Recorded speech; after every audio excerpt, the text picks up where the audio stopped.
Catholics have an ally in President Donald Trump. Vice President Mike Pence tells Catholics life is winning again in America, and he promises the Trump administration will protect persecuted Christians across the world.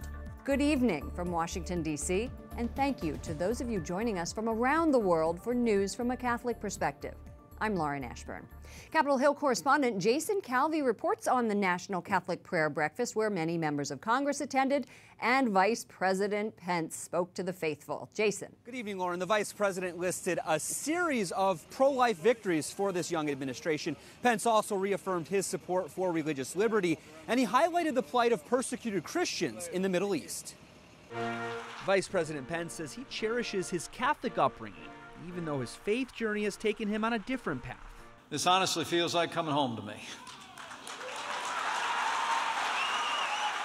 Front and center today, Pence reaffirming his commitment to the sanctity of life. I had the privilege of casting the tie-breaking vote in the United States Senate that allows states to defund Planned Parenthood.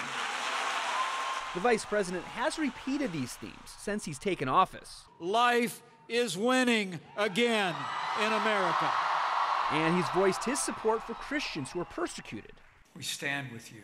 And for the group that has become the symbol of the fight against President Obama's contraceptive mandate.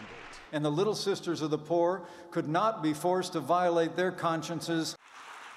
Catholics in attendance applaud the Vice President for lending his name to what they consider worthy causes. I'm thankful for Vice President Pence and his strong words in support of our brothers and sisters that are suffering and being tormented and dying every day from the lack of attention and support. Former U.S. Ambassador to the Vatican, VA Secretary, and RNC Chairman Jim Nicholson says Pence's message in events like this energize him.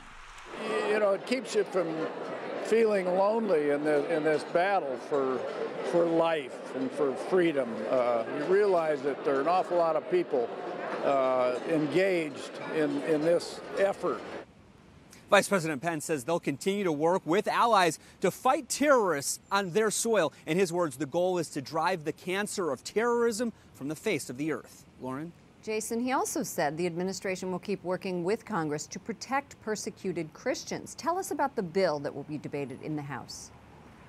This very night, actually, the U.S. House will be voting on a measure to help the persecuted Christians and others suffering at the hands of ISIS, and we'll bring you that story tomorrow. Thank you, Jason Calvi reporting from Capitol Hill.